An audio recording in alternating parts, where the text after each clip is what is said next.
Hey guys, welcome back to another video. This video is called Crash and Burn, Dwayne The Rock Johnson, or Crash and Burn, Dwayne The Rock Johnson, video by The Critical Drinker. And I love this guy. I love this guy. I watch almost all his videos, if not all. I love his sarcasm and his takes. So you should definitely check him out if you've never heard of him before, even though he should be talking about me because I'm the small channel. But just in case you've never heard of him, he covers movies, breaks them down, critiques it. You'd enjoy it. I have another channel for reflections where I talk about deeper stuff. If you enjoy content like that, check the link in my bio. It's there. And let's get straight into the video. One thing I've learned from this series is that just like people, Hollywood meltdowns come in all different shapes and sizes. On the one hand, there's the spectacular implosions of Joss Whedon and Brie Larson, who reached the height of fame and success only to fall from grace in dramatic fashion. On the other hand, there's the Rachel Zeglers of Damn, who's that? Is that Brie Larson? This person success only to fall from and this person are two different people. I refuse to agree. I refuse to believe. I refuse to agree with you that those are the same people. Those are two different pictures. I cannot lie. grace in dramatic fashion. On the other hand, there's the Rachel Zeglers of the world, whose egos far outshine their talents and accomplishments, killing their careers before they even get off the ground. But there's another kind of crash and burn, dear Rachel Zegler's case was a very unique situation because I couldn't understand how you were just being. You finally got your big break, your big movie, were new to the relevance of it all. And you would think that somebody like that wants to play her cards right. She wants to be, she even wants to be politically correct. Just stay off drama, stay off controversies, just focus on your work, get as big as possible, just make sure you are clean. You just came out and started saying all sorts of shit, ruined your image, destroyed your branding, and then you fell off as fast as you came up. I don't understand it. Like you were in a position that a lot of actresses envied, and instead of you to play your cards right, you just came and thought, okay, this was your platform to spew all the political nonsense in the world. viewer, a kind of slow motion train wreck where you can see the pieces falling off even as it keeps ploughing forwards until finally the whole thing derails and comes crashing to a halt. Which brings me neatly along to the story of Dwayne Douglas Johnson, better known as The Rock, a man who once dominated the box office with the same intensity as he ruled the wrestling ring, possibly the biggest and most marketable celebrity on the planet who seemed to be everywhere, doing everything and beloved by everyone. A man whose constantly upbeat, larger-than-life persona masked a hidden world of greed, ego, lies, and hubris. A man so addicted to success and fame that it ended up consuming him. A man for whom the world itself was simply not enough. So join me for another episode of Crash and Burn as I tell you the Dwayne Johnson story. Dwayne Douglas Johnson was born in California in 1972, the son of wrestling legend Rocky Johnson. And he wasn't the only wrestler in the family. His uncle, his adopted grandfather, and even his grandmother were all in the business, and it seemed like Dwayne was destined to follow them. He had different ideas though, and got into pro football instead.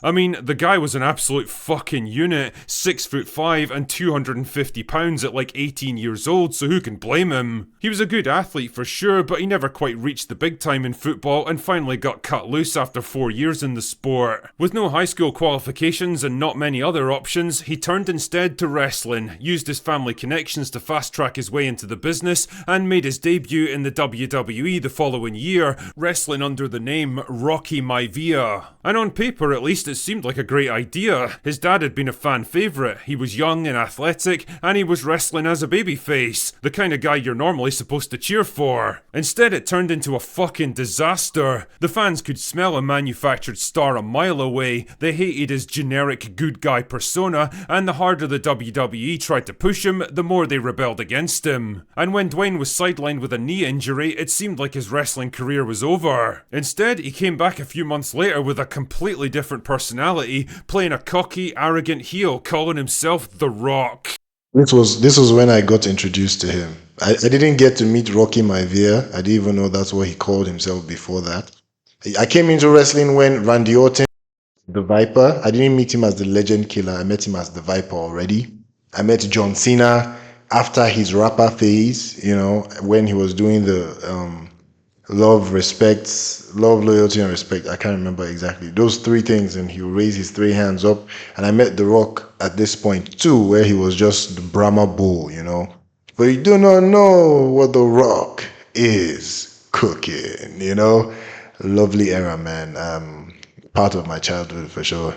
He shit talked everyone around him, constantly referred to himself in the third person, and generally acted like he didn't give a shit anymore. It was an inspired decision and an instant hit, tapping into the Attitude Era that was just kicking off at the time, and in the space of a few months, he went from one of the most hated wrestlers in the business to one of its most iconic superstars. He seemed to have a keen sense of what people wanted from him and the ability to reshape his persona to suit it. Keep that in mind, dear viewer, because it'll be important later. Things were going great in the WWE, but Dwayne's aspirations extended way beyond the wrestling ring. Just like Hulk Hogan before him, he wanted to get into the movie business, and after playing the bad guy in 2001's The Mummy Returns, he landed his first lead role in the spin-off The Scorpion King. Dwayne turned out to be a natural on the big screen, and the movie would go on to make $180 million worldwide. Not bad for a first-time actor. Unfortunately, this success wouldn't last. The next few years saw his career seesaw all over the place, doing everything from action to comedy, sports biopics to thrillers, and even Disney movies. None of it was really working though. Most of his projects either flopped or barely broke even. Just like his early wrestling career, he couldn't quite find the persona that worked for him. Was he supposed to be a tough, no-nonsense hard man, a family-friendly comedy actor, a commercial action star, a villain, a hero? Well, the answer finally came in 2011 when he joined the Fast and the Furious franchise, which itself was going through a bit of a redemption arc after struggling for years to figure out what it was supposed to be. His character Luke Hobbs was an instant hit with fans, tapping into the same charismatic anti-hero persona that had made The Rock so popular in wrestling a decade earlier. From then on, the Dwayne Johnson hype train was finally running at full speed, and a wave of big-budget, highly successful action movies followed.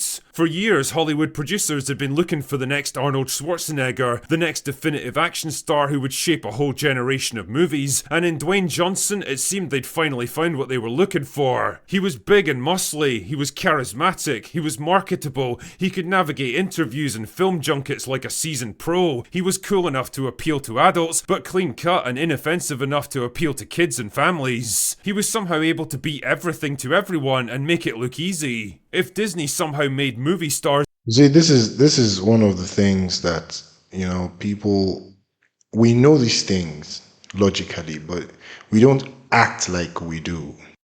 And you can't appeal to everyone. The best form of success you can get as a person, especially in the media industry, is appeal to the people you want to appeal to. Pick a certain subset, a group of people that you want to be marketable to, and just do that. Just do that. If you try to appeal to these people and these people and that people and that people, you're going to stretch yourself too thin. You're going to come off as fake. You're going to come off as inauthentic. You're just going to crash and burn. Hence the title. So I think that's one of the reasons he didn't have a personality. Eventually, like there was nothing he did that seemed genuine. It just felt like an ad, like he was always running ads on us, the viewers.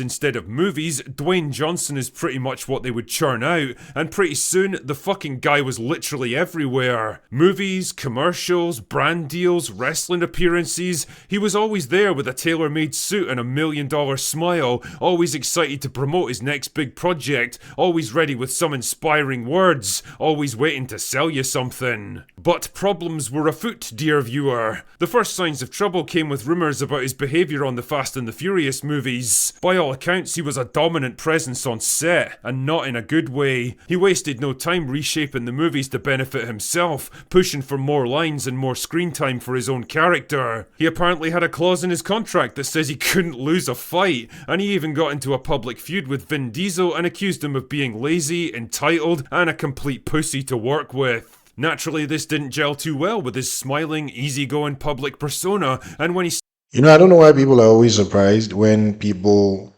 show us who they really are.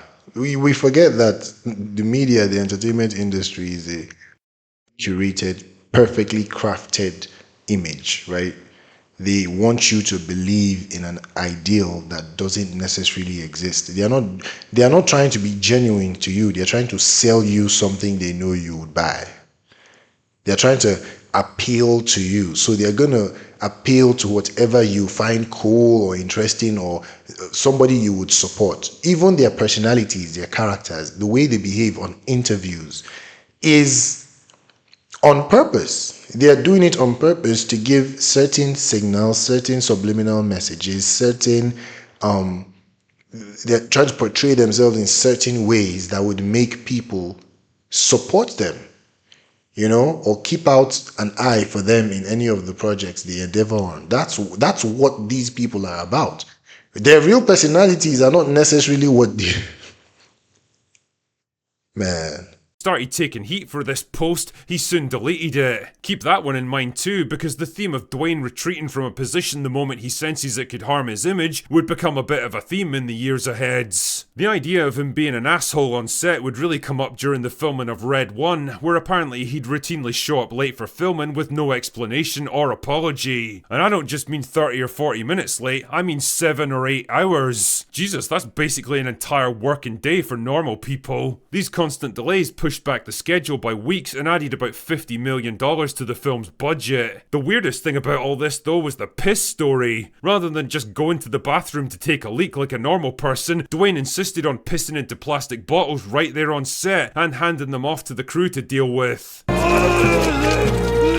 That's a very weird thing to do, man. Like you could just walk into a store and relieve yourself. Why do you piss into a bottle?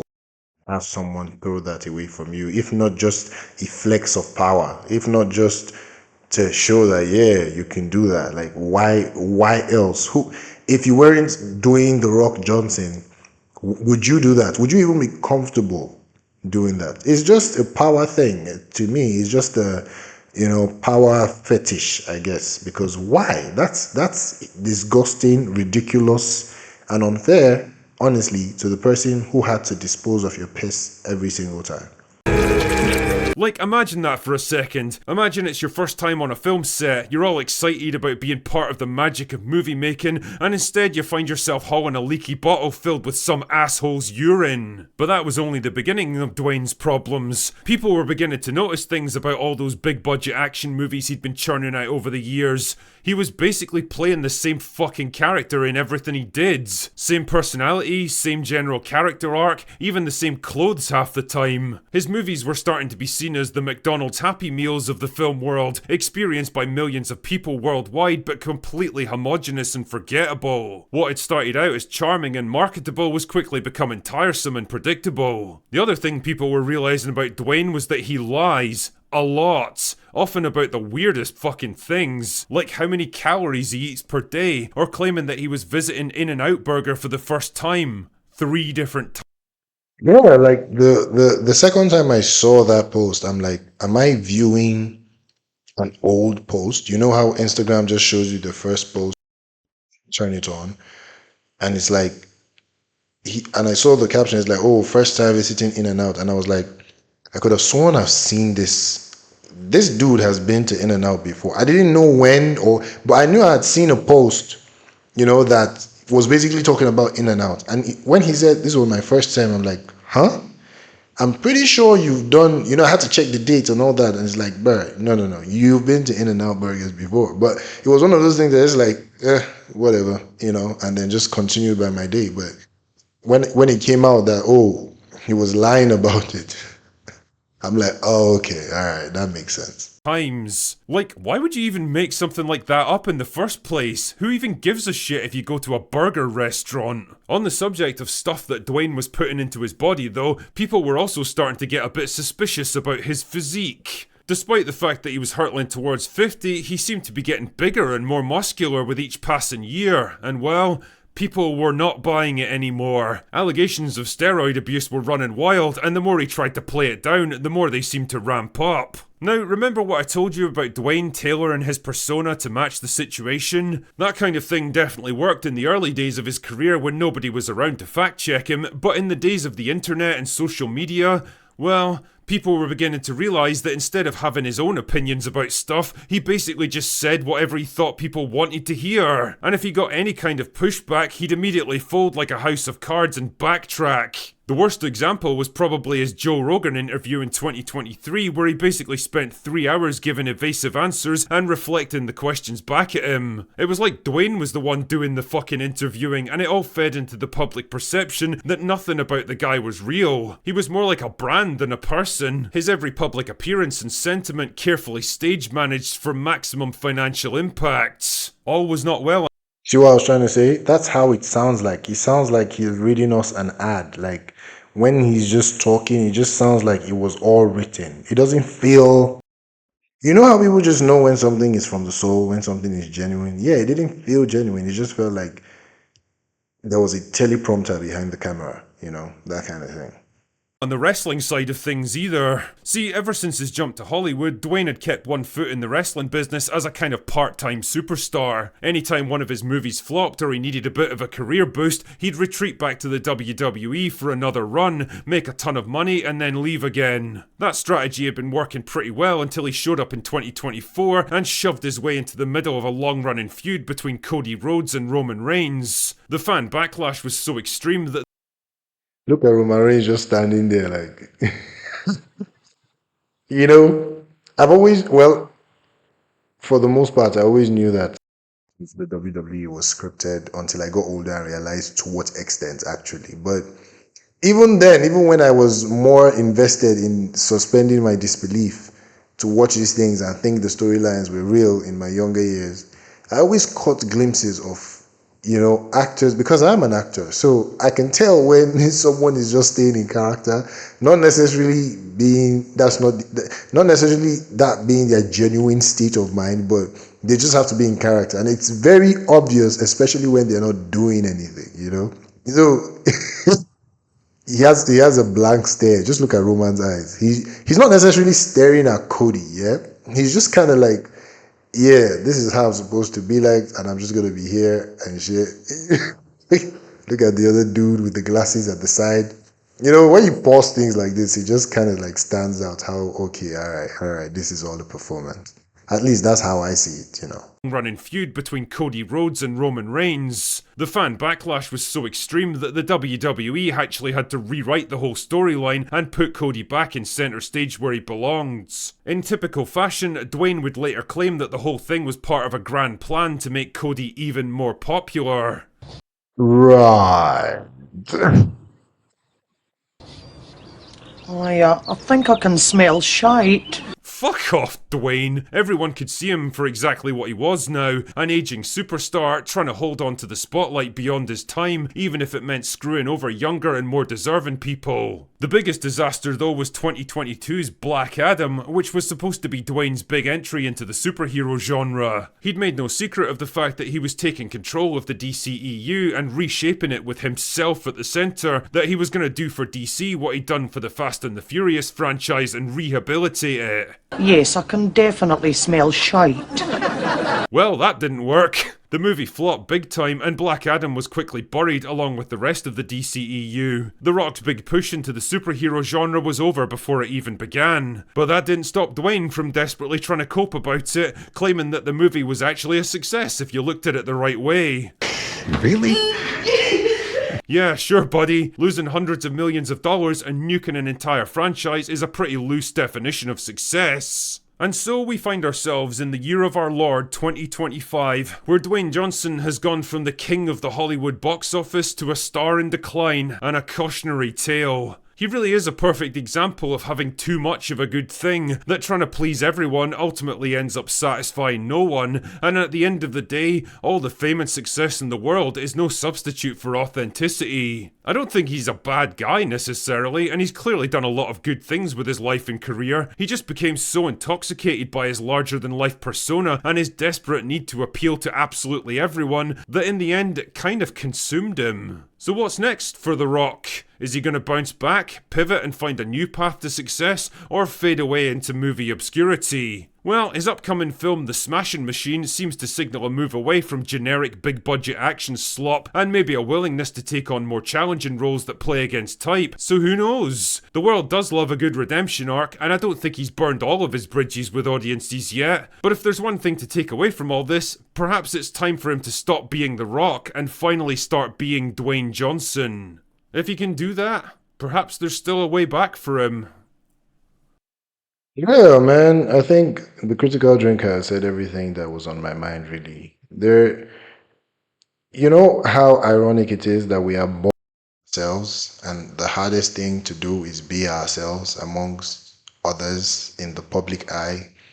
It's so ironic that that's the hardest thing to do. Something that we were born with, ourselves. It's almost like we don't even know how to be ourselves. You know that thing when you're walking past a group of people and they are paying attention to you, and suddenly you don't know how to walk, you don't know how to move right.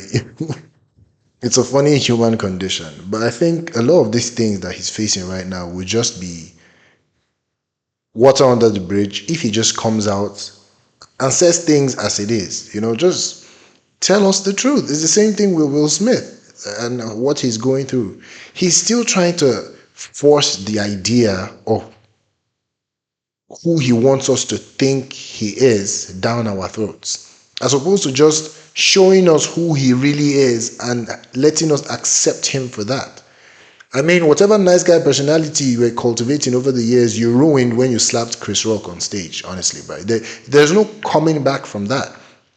You can only move forward from there and like really show the world, okay, this is who I am, really, genuinely. And they would know that you're being real. Whether they accept you again or not, that's an entirely different subject. But that is your best path back for all these people who have found themselves struggling with their image and all that. Your best path back is simply being yourself. Acceptance is a different thing. But yeah, let me know if you enjoyed this video. Thank you for tuning in. Check out my reflective channel for more, deeper introspections like this. Link in the bio. Drop a comment, like, share, subscribe, and I'll see you in the next video. Thank you for watching. Peace.